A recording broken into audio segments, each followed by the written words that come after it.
Hi everyone, this is Q. Welcome back to my channel, long time no see. Today I'm going to talk about how I found my first internship in the United States. So I came to the United States in 2018 for my senior year of school. So as soon as I came here, I started looking for resources and I found Career Center. I also talked to the lady at the Career Center booth and I asked her like, hey, I really would love to have a career in the United States, but I'm an international student. I just came here. Could you tell me like, what does the hiring process look like in the United States? And she was like, oh, it's brutal. It's really hard for international students to find jobs in the United States because first of all, it's very competitive. And second of all, because most of us don't have like a green card or a citizenship, we actually require sponsorship to work in the United States. So a lot of companies are really picky about it. They're very particular to hire the very best international student to sponsor them to work. So she suggested me to enter into like a career certificate program where there's a specialized career advisor who taught like all the international students on how to broaden your network, how to find jobs, how to just basically, survive after graduation, I would say, in the United States. So I was like, oh my God, sign me up. So that is the first step I took to really take it seriously instead of looking for like fun stuff to do or only focusing on my classes or something. Of course I did, but at the same time you want to make sure that you take your first step once you entered into the United States as soon as possible, whether you're a freshman or you're a grad student. So you have to start early. And so I entered into this program, career certificate program in my school, and then we have like elevator pitch. So the advisor told us like how to write our elevator pitch, how to shake hands firmly. Like we need to learn that because in a lot of our cultures, shaking hands are not normal, or you shake in a weaker status or something. So you have to learn like small things like this. You have like, it's like taking another class during the semester, learning all these things, and also how to develop your LinkedIn profile. If you want to know how to develop a really cool LinkedIn profile, please check out my video. I have 2 videos about developing LinkedIn profile and cold message and all of that. Anyway, I learned all of that, how to write a kick-ass resume. That is another very important thing. So to find, and I started looking for internship in 2018 fall semester, right when I entered into the United States. So I know that I want to do an internship in 2019 summer, and the hiring season, there's 2 hiring seasons, fall and spring, and there are more opportunities in fall semester at that time, pre-COVID, because companies want to secure their best interns as soon as possible. It's also a competitive market. So I started looking for internship in 2018 fall. I went to all the career fairs. And second tip I want to give you is that focus on your resume, focus on how you express yourself in that resume and how you differentiate, and also like how you tailor your previous experience into the current like internship position that you want to go into. So what I did, I went to the general like university career center to get my resume reviewed. I went to the engineer career center, and there's also like sometimes there are writers workshops in your school that help students with writing like essays, writing papers. Like they also actually look at your resume, so you can go there to check like simple stuff like grammar, spelling, and like there will be events like Resumania or resume review sessions that different organizations or even your department hold. So I went to all of those stuff to make sure that my resume is on spot, all finished right before the career fair. And career fair was like at the end of September, and I just came to the United States in August. So I had a month to do all those resume stuff. And then I went to all the career fairs. So sometimes there are different career fairs in your university. We have engineering career fair. We have civil engineering career fair. If you like, you also can go to the architecture career fair just to see like different companies if you're looking into design. Anyway, I went to all the career fairs. So my third tip would be go to as many career fairs as possible, because this is your first step of looking for a job. Later down the road, you can do any like networking, you can go to like other events for looking for jobs, but career fairs are just so basic. Like you just have to go. So during this fall season, I only received one interview, and I went to that interview. It was in person, but I didn't get selected. So I was really discouraged by like this situation. And also like during the career fair, you will hear millions of times that, sorry, we don't sponsor. Sorry, we don't hire international students. Sorry, we don't sponsor interns. You will enter like into a dark place, unfortunately. You will be like, oh my God, I'm not worthy. Or, oh my God, like I can't compete with those American, candidates. They were just born in this country.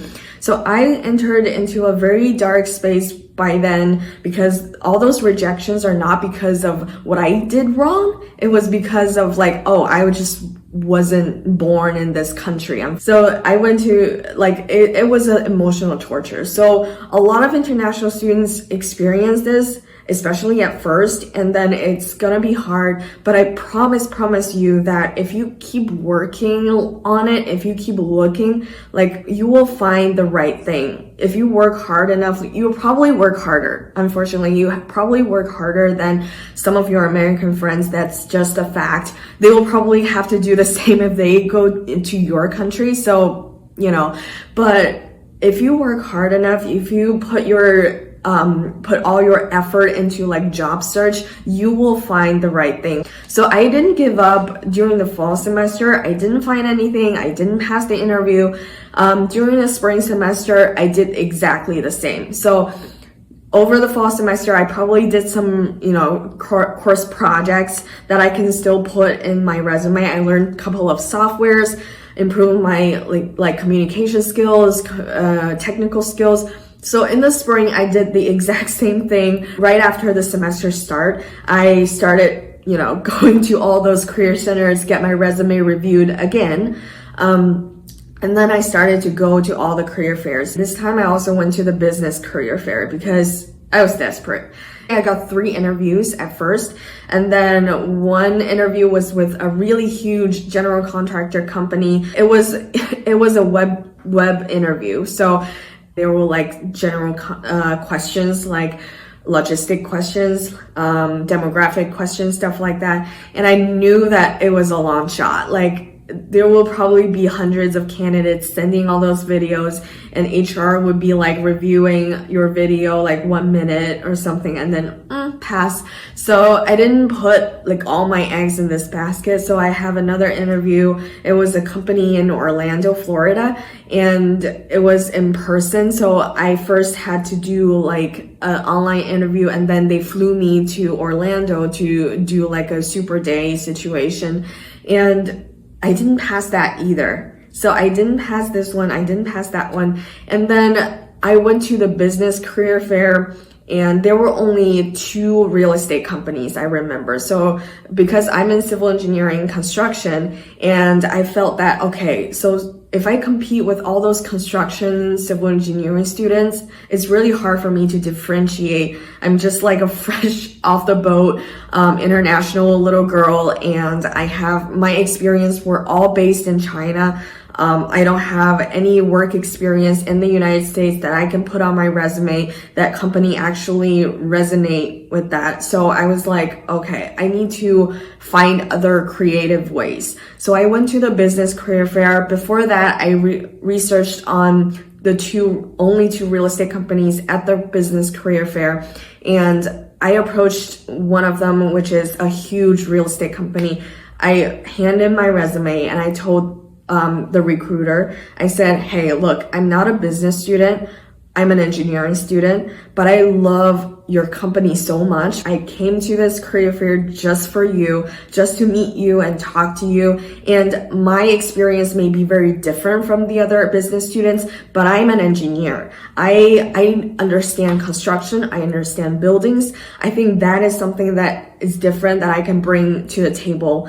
And I understand the company culture. Like I researched before it, I can tell like, oh, they value this and that. So I also put that in my pitch. So the recruiter was like so impressed. And later, like down the road, I actually talked to like the hiring manager there and the recruiter there. I talked to them like, oh, why did you give me the interview opportunity? And they were like, oh, you were the only one that we met saying that first you researched our company, and second, like your engineering like we didn't have any engineering students approach us, and also all the business students didn't research our company. They don't know what we do, and all they want is a job. All they were asking all about was the position, but you were asking about the company itself. You differentiate yourself, and you made a huge impression on us, and we just know that we need to interview you.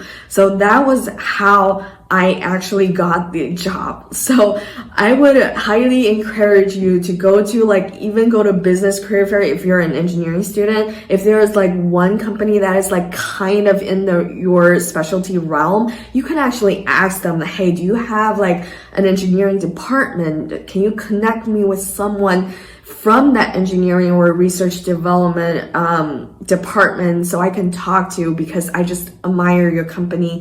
I love your company culture so much. So I think that was a very good lesson to learn. Like if you're looking for internship, you're desperate, you just have to go to any companies that are relevant, even if it's like slightly relevant to your major or whatever you do. Try it. Maybe that could be how you differentiate. So after that, I got an interview. It was a phone interview actually, and then I talked to the actual manager that I was going to work for, and I asked her like all of these like questions that are pretty untraditional. I was asking about like my manager's lifestyle. I was asking about like why she was so passionate about her job. And it was really like a conversation and two-way stream. So it wasn't like she asked me a question, oh, what did you do in this project? What technical skills do you have? Blah, blah, blah. Like I was asking her too, like, what are you doing in your job? Like, what do you do on a daily basis? Like, and then if she said something, I would be like, oh my God, that is so interesting. Like, that's what I want to do in the future. Stuff like that. So it was really smooth, and it was more like a conversation rather than an interview. I feel like through my experience, if your interview became like a conversation and you can even crack some jokes and it was like a two-way stream, you were asking about them, made them think about their career choices and stuff, and made them like inspire you, like that would be, I would say like 90% of the chance you might get the job, because you just have that connection and chemistry during the interview. Especially for entry-level jobs, it's just very important, because all they were looking for is like your passion, you're willing to learn about their life, about their job. So that is basically how I got my first internship. If you don't have multiple options, I would suggest that take whatever you can for your first internship, no matter like if it's a big company, small company, it's super related to your stuff, or maybe it's just not something that you really, really want to do long term. It's okay. Like experience comes first. The fifth point I want to point out is just hardworking. You just have to have that perseverance in your mind that, hey, this is what I want and I'm gonna go after it. And eventually you will get what you deserve, I promise. So that's all I want to talk about today, how I got my first internship. Right now I'm in my third internship, and if you are interested in how my life in a general contractor look like, check out my vlog, and I will make another video on how I found my next internship, which I call it the pandemic internship. So stay tuned, subscribe to my channel, click a like, and comment if you have any questions or feedback. See you guys soon. Thank you so much.